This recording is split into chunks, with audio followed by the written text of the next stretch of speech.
called it. Thank you, Madam Deputy President. It was going to be all mine there. There you go. We'd never leave you on your own there, Member for Hobart. I would like to speak on this motion that's been put to us by the Member for Hobart, and we do share the council in common. That council that the member's been referring to as having concerns is also a part of my electorate, so we've got some commonality there in terms of what matters we might consider. I'd like to say at the outset that I fully acknowledge the work done on the bill, and it's substantial work, and the consultation that occurred was substantial. We got a good briefing pack that outlined many matters covered in that space, so I appreciate that. While I recognise that 12 weeks sounds like a long time for consultation, I'd also just like to make sure it's on the record that it was extended to that period of time because initially it was scheduled to be over the Christmas and holiday period, which is an absolutely appalling time to expect any members of the public, I believe. No? I'm being told no with some shakes of heads. Not sure then, that could be clarified perhaps through on the you, record. Madam Deputy President, I have heard people say the opposite, that gives them the time to think about it, so... I think duration of time gives people time to think about it, so it's excellent that it was 12 weeks in the finish, especially if that did capture some time that was difficult for people to engage with. I'll leave it at that. We have had it in our inboxes since March, but then we also haven't been sitting since March. Just to remind everyone, this is our third sitting week for the year in this place, so we haven't had a chance to come together to even say, for instance, contemplate whether this would need to go to a committee. This is our first opportunity to do that. And I appreciate that we've got the opportunity to think about that. The other thing is there's members of the community who may have been even keeping an eye out for this bill to come to Parliament to be considered. They might not. They would have only been aware quite recently that it was going to be dealt with by both chambers in this sitting period. And in fact, if you had been an external person out there in the community who had an interest in this, you wouldn't have even known that it had gone through the other place late last week until Monday evening this week, because I was keeping an eye on the Parliament website to see when it would go up to say that this bill had passed the other place last week, and to have the Hansard go up from that, because if you're an interested member of the community, that might be a trigger for you to then engage with us here in this place, knowing it would be coming to us. Now, that didn't occur. That information wasn't available on the parliamentary website until Monday evening. So that's a very short time ago for any interested members of the community to come forward to interact with us about it, knowing that it had now finally come to Parliament.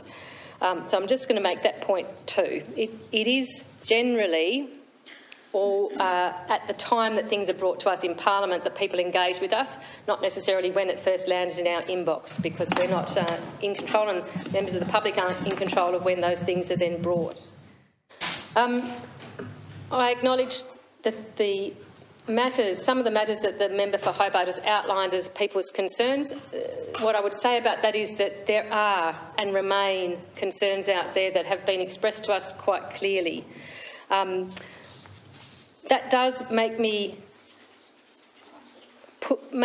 inclined to think that while we have heard that this is a simple bill and there are simple parts to it, it also is complex. Planning is always complex, and an amendment bill even is always complex. So that's difficult to contemplate when we're hearing concerns, and then we're trying to synthesise that with also information we're receiving through our briefings and our sources. It's an interesting time to be asked to think about the system we have put in place within this place with Government Admin A and Government Admin B committees and the portfolio allocation under those, and whether that works well for us and is available to us to further examine bills that come to us that have some level of complexity or some level of things in them that we need to perhaps give some thought to, or even just give some time to on the public record through an inquiry. I note that while the motion can't specify what manner of inquiry would occur if this was passed and went to Government Admin A. I'm on that committee and I have heard the proposal put verbally, while not in the motion, that it would be a short inquiry process. Now, that's a formal process that we have put in place within those committees. It doesn't just mean we'll try and keep it as quick as possible. It's actually a formal, shortened process for inquiries so that they don't, as the member for Hobart said, become too protracted. They're able to be done in a short, sharp fashion.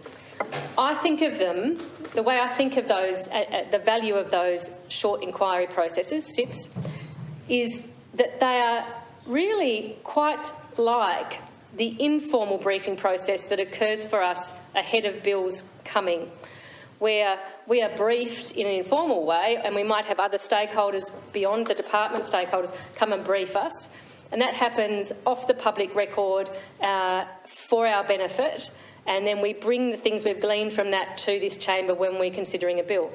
I think of a short inquiry process as a very valuable way of putting more formality around that process that already happens so that it becomes part of the public record. A short inquiry process would simply be a replication of some of that, but on the public record. And then the committee would do a report to bring to this chamber for consideration and for extra information of members to consider when we look at the bill.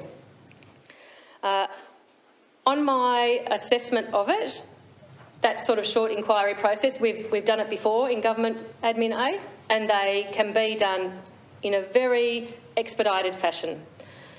If we were to think about the next opportunity we might have to deal with this bill and the duration between that, I would think our next opportunity would be when we sit in August. There's in fact a government business day prior to the state budget, Wednesday, August the 25th, I understand. So there's a potential there for this process, if it goes to Government Admin A and Government Admin A engaged in a short inquiry process, that could be done in this intervening interval. That's less than 2 months away. So we're talking about, in supporting the member's motion, we're talking about potentially inserting a 2-month delay into the passage of this bill. And the value we get from that is we have a whole range of matters that people have had concerns about, examined more formally and on the public record, that can then work to allay those concerns and also clarify for members here so that we can have full confidence as members when we do then address the bill in the chamber. To me, that's a valuable payoff for a delay of 2 months. What we've heard from the Minister when the Minister briefed us this morning, and it was excellent to have him come and be available to do that. Yeah, it was. When we put really the essence of what we wanted to hear from the Minister about was what are the time sensitivities in this bill. And I think that's really relevant now to think about in terms of whether we were to support this motion and put the bill to a short delay potentially for an inquiry process. And the Minister alerted us to two elements in the bill that were, from his perspective, time sensitive, and they were interested in having it passed as quickly as possible in order to see those come to resolution. One of them was relating to the treatment of substantial modifications to draft LPS, so that the vast part of an approved LPS could go through and a substantial modification that had been directed could be dealt with as an amendment. When we dug into that a bit further, we found that that's relevant to one council area presently, Clarence, where that, were this bill to pass, where that could then allow the LPS to come on board in large part and then have a substantial modification be dealt with as an amendment, so it would come on board quicker. Madam President, was it Central Coast as well? They are already past the point, was my understanding. And that there may be 4 to 5 other councils that a delay on this would then put in the position of having it having the more protracted time frame rather than a potentially shorter time frame that is offered under the bill here. So there is some implications for a small handful of councils, knowing that we've still got 23 councils going through the approval process for their LPSs. So that's certainly up for consideration, but again, it's potentially a 2-month delay.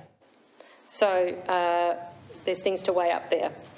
The second part is, I believe, that's time sensitive and was identified by the Minister, is that switch that's in the bill which says that DAs will be assessed from the time they're submitted, will be dealt with under the arrangements at the time they're submitted rather than the time of the decision. So I think that that switch obviously is impactful for people who are putting in DAs. Again, we just had a 3-month delay because of an election being called. It must be quite frustrating, I know, to have it put forward that there could be another couple of months delay. But then again, if we did want to just get those 2 time-sensitive things done, we probably could have had a bill that just did those 2 things too, and it may have been easier to deal with because there is quite a lot of other things in this bill too, which aren't apparently time-sensitive, and therefore it wouldn't matter for those things, I'm imagining, if we had this short delay. So I realise members will have their own views on balancing the value of what would be delivered to us through that short inquiry process which Government Admin A could contemplate for this if the motion is supported, versus the detriment that people might judge there to be in doing so. I'm in support of the motion. I think we should utilise the committee arrangements we have for when bills come to this place that have some complexity, that have a high level of public interest and are on matters that might be sensitive in terms of public interest. Planning is often one of those areas. I like the idea that we give added robustness to our treatment of this bill and give the community and various stakeholders extra confidence that we've done our job in contemplating it. So I'm in support of the motion. The question is the motion be agreed to.